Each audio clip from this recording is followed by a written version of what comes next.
একটা খারাপ খবর নিয়ে এসেছি মা জননী। কি হয়েছে? মা, একজন আপনার সাথে মরিয়া ভাবে দেখা করতে চায়। অনেকবার বারণ করা সত্ত্বেও সে কিছুতেই শুনছে না।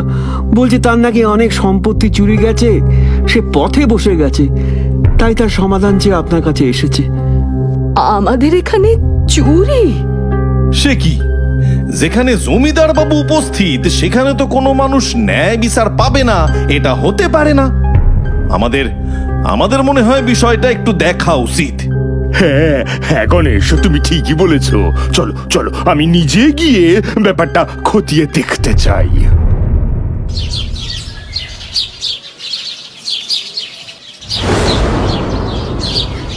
হুজুর হুজুর, আমার তো সর্বস্ব লুট হয়ে গেছে হুজুর।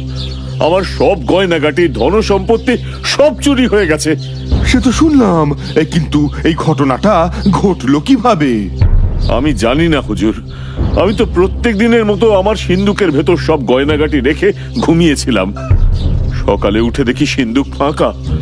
এতগুলো পাহারাদার থাকা সত্ত্বেও চোর বাড়িতে ঢুকলো কি করে, আমি এটাই বুঝতে পারছি না হুজুর।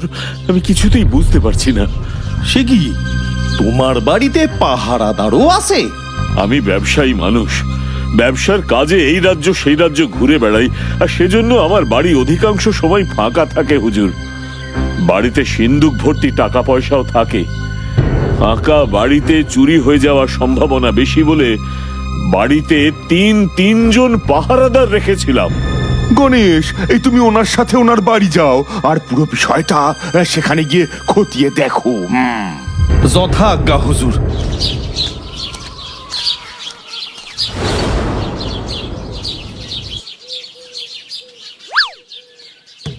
আচ্ছা, তোমার দরজার তালা তো দেখতাছি সুরক্ষিত, তালাটা কেউ ভাঙেনি। তার মানে হইল চোর তালা ভেঙে ভিতরে ঢোকেনি। তাইলে চোর বাড়ির ভিতর ঢুকলো কি কইরা? আচ্ছা, এই প্রশ্নটা কি তুমি তোমার পাহারাদারদের করছিলে? হ্যাঁ, সে কথা আমি জিজ্ঞেস করেছি গণেশ ভাই, সবাইকে জিজ্ঞেস করেছি, কিন্তু সবাই বলছে ওদের সকলেরই নাকি চোখ লেগে গিয়েছিল, তাই ওরা কাউকেই বাড়িতে ঢুকতে দেখেনি। শোনো, আমি এখন বাড়ি গিয়ে আগে একটু খাই। এই খালি পেটে আমার আবার মাথা কাজ করে না। হ্যাঁ, তুমি বিকেল বেলা আমার সাথে একবার দেখা করতে আইসো, তখনই আমি তোমায় একটা বুদ্ধি ভাইবা বলবো, ঠিক আছে? আচ্ছা আচ্ছা গণেশ ভাই, ঠিক আছে।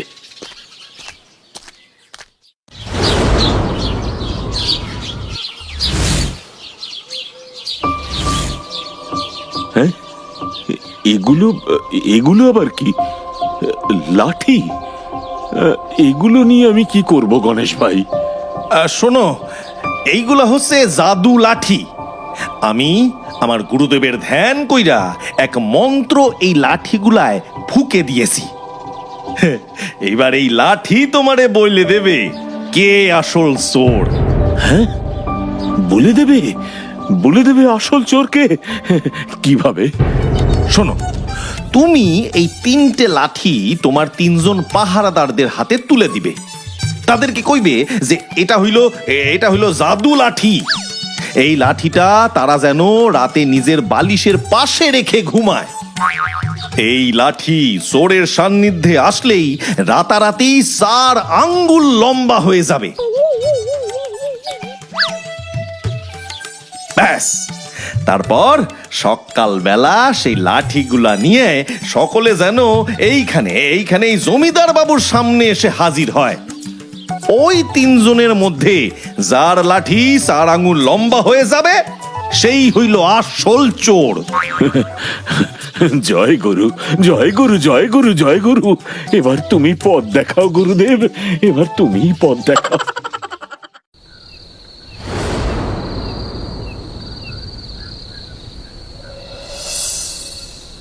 শোনো ভাই সব, আমি তোমাদের যে 3টে লাঠি দিলাম, এই লাঠিগুলো হলো জাদু লাঠি। জমিদার বাবুর বাড়ি থেকে মন্ত্র পড়ে গুরুদেব এই লাঠিগুলো দিয়েছেন। তোমরা সকলে এই লাঠিগুলো বালিশের পাশে নিয়ে শোবে। যে চোর হবে তার লাঠি সকালবেলায় 4 আঙুল লম্বা হয়ে যাবে। আমি সকালবেলায় তোমাদের সকলের থেকে লাঠিগুলো ফেরত নেব। মনে থাকবে, আমি সকালবেলায় সকলের থেকে লাঠি ফেরত নেব। এখন যাও, প্রত্যেকে যে যার ঘরে গিয়ে শুয়ে পড়ো। যথাজ্ঞা মালিক।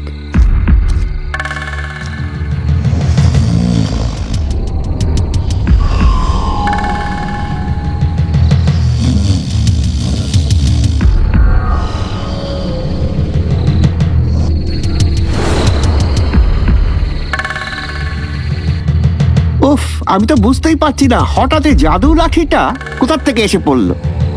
সব তো আমার পরিকল্পনা মতো ঠিকঠাকই চলছিল। মালিক বলেছে এই লাঠিটা নাকি চোরের সংস্পর্শে থাকলে 4 আঙ্গুল লম্বা হয়ে যাবে। কাল সকালে তো আমি ধরা পড়ে যাব। না না না না, তার চেয়ে বরং একটা কাজ করি, এই লাঠিটাকে 4 আঙ্গুল কেটে তারপর ঘুমিয়ে পড়ি। তাহলে কি হবে, কাল সকালে যখন লাঠিটা বেড়ে যাবে তাতে আর লাঠির মাপ বদল হবে না। লাঠিটা আগের মাপেই থাকবে, আর কেউ বুঝতেও পারবে না যে আমি আসল চোর।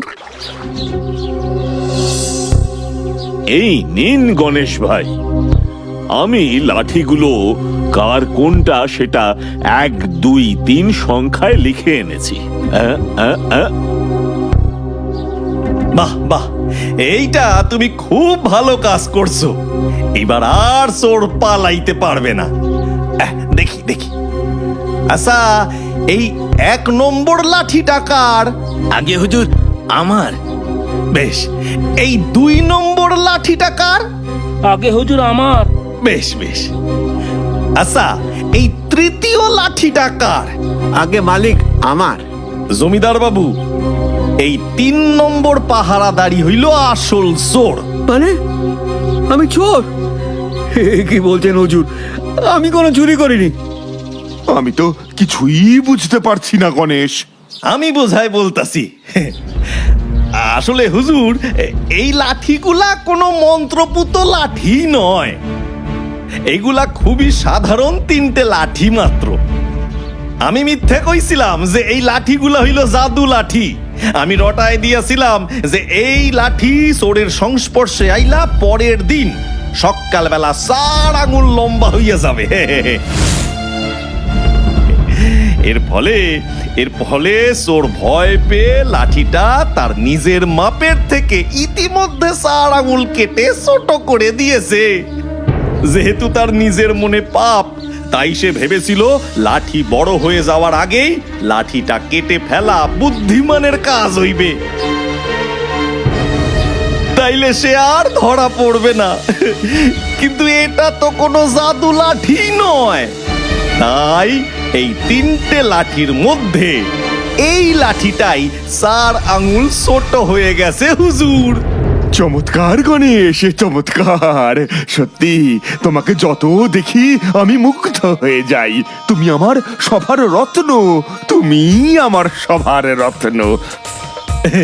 ধন্যবাদ হুজুর। তাইলে এইবার গিন্নিমারে সাথে নিয়ে ভালোই ভালোই ফিরে যাওয়ার ব্যবস্থা করি। অবশ্যই অবশ্যই তাই হবে। আমি আজ দুপুরেই রওনা দেব। যথাজ্ঞা হুজুর।